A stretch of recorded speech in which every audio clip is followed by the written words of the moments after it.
I'd like to call to order the September 13th, 2021 Board of Supervisor meeting. Please rise for the pledge to the flag.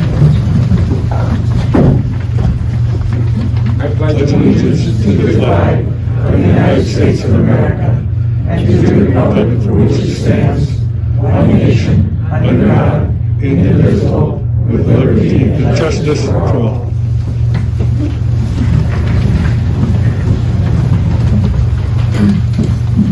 Roll call. Mr. Pyle? Here. Ms. Kircher? Here. Mr. Staub? Here. Mr. Speece? Here. And Mr. Galtier's here. I have up front here the sign-in sheet for public comment. Is there anyone who wasn't able to find it and would like to sign up? Thank you. First thing, an announcement, we had an executive session this evening. The topics discussed were potential litigation, police contract negotiations, and lease of township property.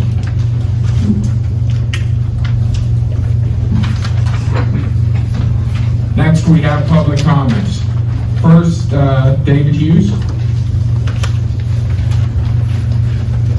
Yes, I have a public comment on the agenda of the public comment. A couple of meetings ago, Mr. Galtere, you made it clear that you were not going to answer any questions during the public comment. And that's your right, it's in the law, you do that.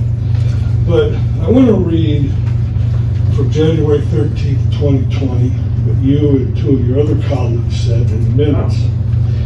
Mr. Speece said, he stated that transparency is a priority, but requested patience. I don't know how much 18 months of patience.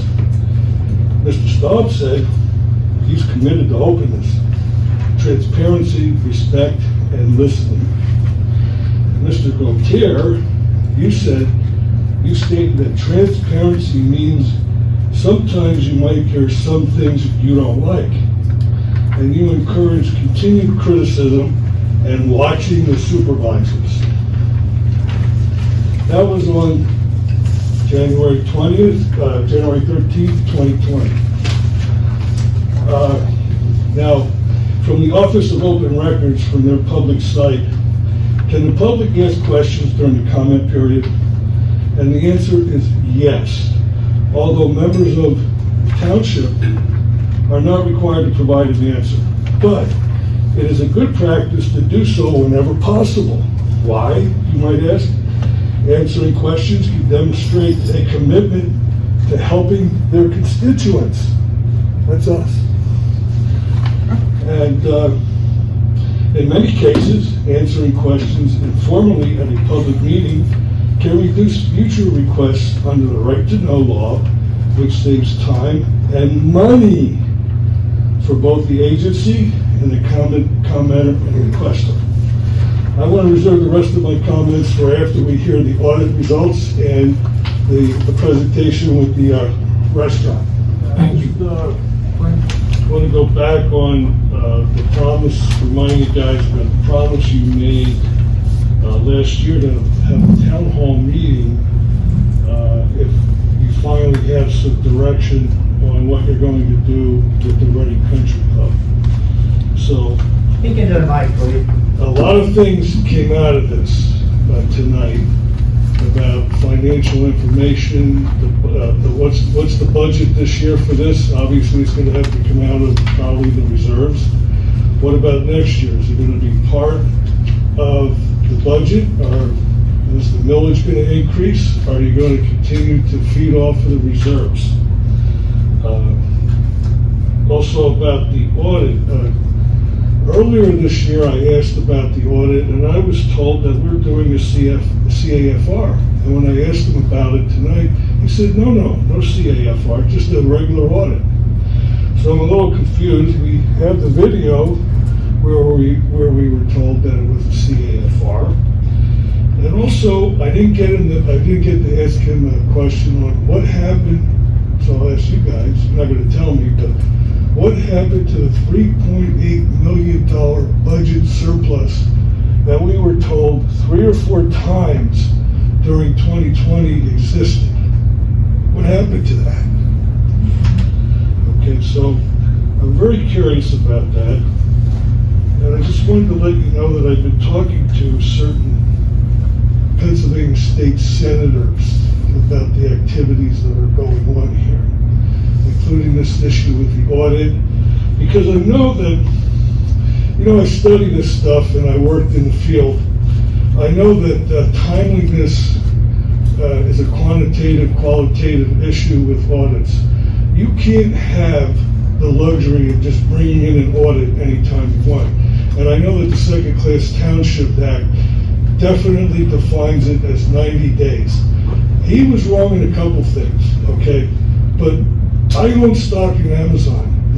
Huge company. They did their audit and completed it in February. And what this gentleman said to us tonight was that he tried to get a squeeze out of it, but you, the board, and our administration did not provide them with the documents to perform a timely, relevant audit. And this audit, if you understand what it's for the public. It's for us to be able to hold you accountable that you did what you said you were going to do in the budget. But you don't handle it that way. You keep us in the dark. We didn't know anything about it until tonight. Same thing with the restaurant deal. You know, there's no transparency. And you guys and you promised transparency. And we've been patient, Mr. Speece. When will the Please direct your transparency? comments to the whole board. To the whole board? Or just to you? Either or. That's what I'm doing. Oh, you He's part of the board. Mr. Speece, the whole board. I just wanted The to whole get you. board, okay, let me in. Joe, Dave, Greg, Jack, and Michelle, you guys promised us transparency, but we're not seeing it. At the last minute, you spring it on us, and we can't even make a reasonably intelligent comment because we don't know what it's going to be about. Then when you finally present it to us, I'm told by our solicitor, well, you made too many comments, you can't comment anymore. That's not fair. We elect you, you work for us. We don't put a lot of burden on it except when we come to the meeting and ask questions. You won't answer questions. You have a manager who has said under his discretion, we're no longer going to see the minutes, you know, before they're approved. Now next Monday, or next meeting, my comments are going to be in those minutes. I think I have a right to review them before you approve them. I don't approve them, sir. I know what you do, but you I don't approve them. You do hold You it. have me that I approve the minutes. Don't take up my time, I'm making comments. You said that the draft minutes were not going to be provided to us. When we have comments that we should review to make sure that you have recorded them accurately, we should be able to see those minutes before you approve them. And the law says, you're right, you don't have to let us see them until the day of the regularly scheduled meeting. They should be provided for us when we come in that door. You should be handing out the draft minutes. Thank you. Dianna Reeser?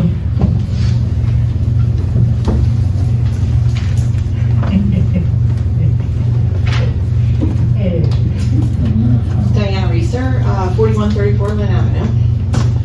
On August 26th, my husband, as well as many other residents of Exeter Township, received an email from Mr. Galtere. In that email, it appears as if Mr. Galtere made a reference to me as I am running for Township Supervisor. The statement was referencing Mr. Galtere's opponent, Dave Hughes, and he stated, quote, "However, 2 of the supervisors for next year are supporters of his. He has told people that they will do whatever he tells them to do," end quote. If Mr. Galtere was referencing me, I find that comment offensive and inaccurate, and I would like to speak for myself and set the record straight. I'm an intelligent, strong woman who makes her own decisions, and I'm not a puppet who does what they are told by someone else. I have an analytical brain, and I pride myself on looking at facts before I make any decision.